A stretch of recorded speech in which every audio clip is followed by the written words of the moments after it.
So we are in this main arterial road that connects Jayanagar and JP Nagar, which is South Bangalore, towards the outer ring road, towards the Hosur road, and of course eventually from there to Sarjapur and Bengaluru. With me, BS Arun, veteran journalist, resident Bangalorean. And look at the picture. I mean, you've got construction debris on the one side, you've got metro construction happening at a brisk pace here, and then of course there's traffic on the other side of the road. And this is a typical Bangalore scene. There are such pockets everywhere. Why does this sort of continue to happen, Arun? We've been talking about Bangalore, its infrastructure woes, for a number of years, probably 20 years now. Yes. But why does it not ever get changed? You know, this road is sort of the gateway to the IT corridor from South Bangalore, from Jayanagar and from Mysore Road. You know, lots of areas connect to Bengaluru and, Marthahalli, Whitefield, to this road. So this road becomes the arterial or sort of, the most important connecting point from the other part of Bangalore. And there is no other big road, like this road, to connect these 2 points of Bangalore South and Bangalore Southeast. So that's one reason. And we, until this metro starts, until then we are going to have this problem. And this is also the infamous, silk board, that point. Yeah. Down the road, another kilometer, we'll get silk board, and that's another huge bottleneck from the traffic point of view. And this has been happening, and this is okay now today because we are past the morning peak hour. Yeah. And there is no rain happening. Yeah. Yesterday evening, lots of rain. People had a nightmare of an experience here. One of the things I noticed is, obviously there's metro construction in most cities, right? In Delhi, in Mumbai, etc. But this debris being put out on the road like this, I don't think I've seen this anywhere. Yes. And I think it speaks to the construction. This is also adding to the woes. I mean, if that debris is not there, you could actually widen this road. It could ease up the traffic a bit. I think this is the major difference in construction and how the construction should not be. Yeah. The difference between Bangalore and, say, Delhi. Where the construction, you will never going to see this kind of debris in Delhi. They manage it so well. Whereas here, I don't think they will bother much, and people also don't oppose it, so they think it's fine.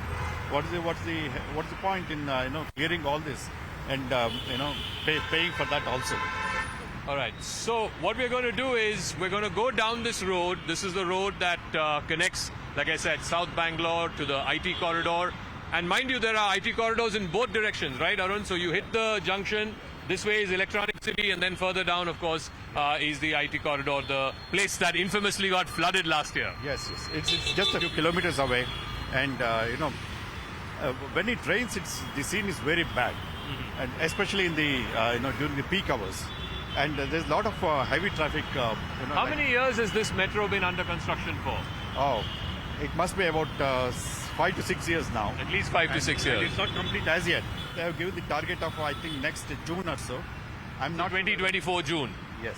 Okay, I'm not sure whether it will be completed. Whether it will be ready by then. So effectively, you're looking at one line, just one stretch of the metro taking about 7 or 8 years. Obviously, that's compounding to the current traffic. You can see this is a signal. It is a junction, of course. But you can see just how much traffic is building up. And this is in the middle of the day. But we're going to go down this road and sort of retrace the steps, if you will, of this IT corridor and why there are such massive jams across Bangalore and why this problem has not been fixed for at least a couple of decades now.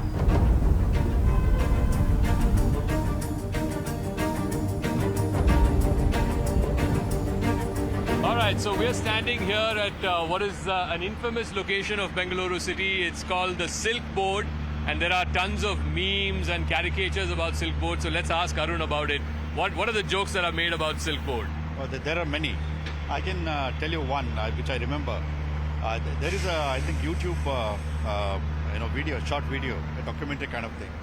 And the wedding takes place when the couple reach this road, at the start. Yeah. So they get married. The fight happens, during the journey. Through the journey. And by the time their travel ends here, when they about to reach their office, there is the divorce. So marriage happens, then the fight happens and divorce also happens. Through the course of just navigating traffic at the Silk Board flyover.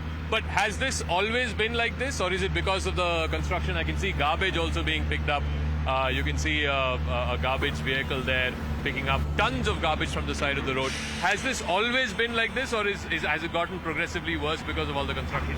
Progressively worse. Number one, because the population moved to this side of the city. There was not much of population here in the eastern part and southeastern part of the city. And then the IT corridor started. And then because of the IT corridor, all the ancillary units came up. You know, all these residential plots. You know, earlier it was only Silk Board. And then all these huge constructions came here. And it got worse. You know, progressively got worse. And why don't any political parties or anyone, talk about the issues here? I mean, obviously this is a nightmare for commuters across, because you're saying there is the IT corridor towards the Sarjapur, Bengaluru side, and then of course there's Electronic City on this side. But no one seems to talk about this. I mean, we've had the major parties releasing their manifesto, both BJP and Congress. I don't think there's any plan here to decongest Silk Board. See, the thing is, this is a newer part of Bangalore. And the traditional part is on the southern side and other parts of the city. There's not much of attention. Of course, there are many MLA constituencies here. Like if you see Bomanahalli and Madhavpura, that way it's important. What we see is, sort of negligence of the authorities. I will give you one example, Zakka. The Prime Minister came to Bangalore and inaugurated many projects. Yeah. There is not a single BBMP project. And why is that? Because BBMP has not taken up any big work over the last few years, and they have nothing to show. Whereas, one line of metro was inaugurated by the PM. Yeah. So that shows the kind of negligence that even the BBMP has, and the areas that were flooded is not very far from here. Correct. So what we'll do is we'll go to those areas, we'll show you what exactly the flooding did and why it played out the way it did, because only part of it was because of the rain. The other part of it was man-made, and we'll explain that to you through the course of the show.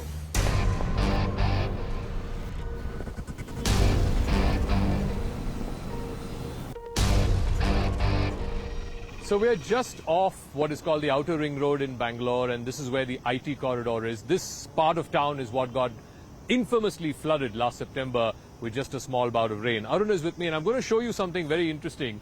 We've got a bunch of these constructions that are happening, and this is literally a lake bed, construction that is happening on top of a lake bed. You can see, algae and weeds grow there on the water. If you actually pan a little more further into that building, you can literally see the building's basement is full of water.